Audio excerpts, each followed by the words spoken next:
Hey, folks, great to see you again. Hey, I want to talk about the buzzword right now is ChatGPT, and but more in a broader perspective is generative AI. And what are the concerns? What are the challenges?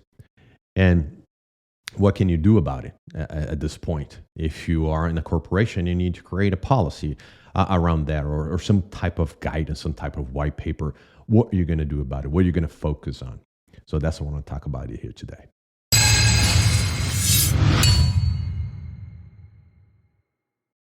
Well, ChatGPT is the hot word. That's the buzzword right now across the interwebs, if you will. But there are three types of implementation, three type of strategy that you can do within the organization. And now I'll focus on not the corporate owned generated developed AI, but more of the external AI functionality, APIs, and so forth, where your data is being posted and training. Your data is used to be trained or to train these AI, such as ChatGPT. And that's where the corporate concern comes in at data privacy, right? You're putting that data there. But there's three type of strategies in terms of generative AI. So one is out of the box use, right? You just go to ChatGPT and type your questions, your concerns, what you want to get out of it right at the prompt. That is only the one strategy. And you have to evaluate the pros and cons within your organization of doing so. There are some concerns if you take that strategy. One, of course, is privacy. Are you putting customer data there? Are you putting other type of perhaps regulated data in there that you perhaps not aware of? And now you having that data being used not to get a nice outcome that you're looking for, but also using that data to train the AI in the public domain. The second will be contractual obligations. So when you use this type of open AI, you have contractual obligations that you have to be concerned with. Are you perhaps having contract infringements as you trying to do this in terms of intellectual property? Are you putting any of those in that public open AI, just trying to make your job easier doing so? So another angle to look at it. The third I want to bring attention is ethical risks. The ethical risks also is a concern.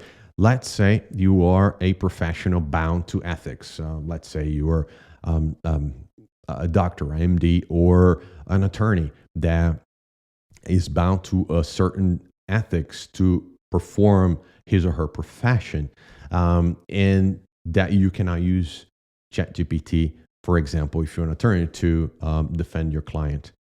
So it requires that a person do that, not an AI on that case. So it's something that you need to look at it from an ethics perspective. Regulatory always comes up.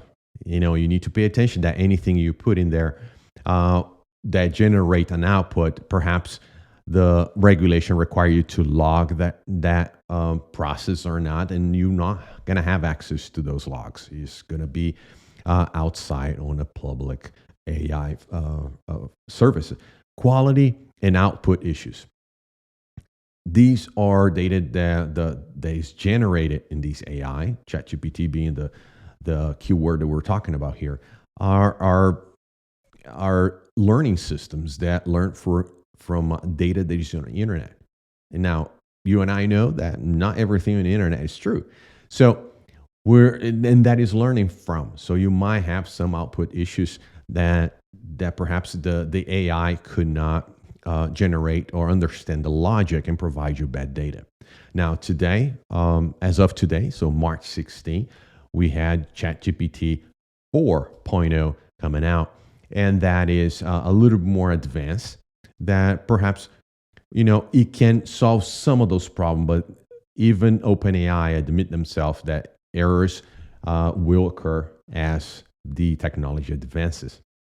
Lastly, inherent bias. You need to be careful with that because, once again, it's public data, it's data on the internet.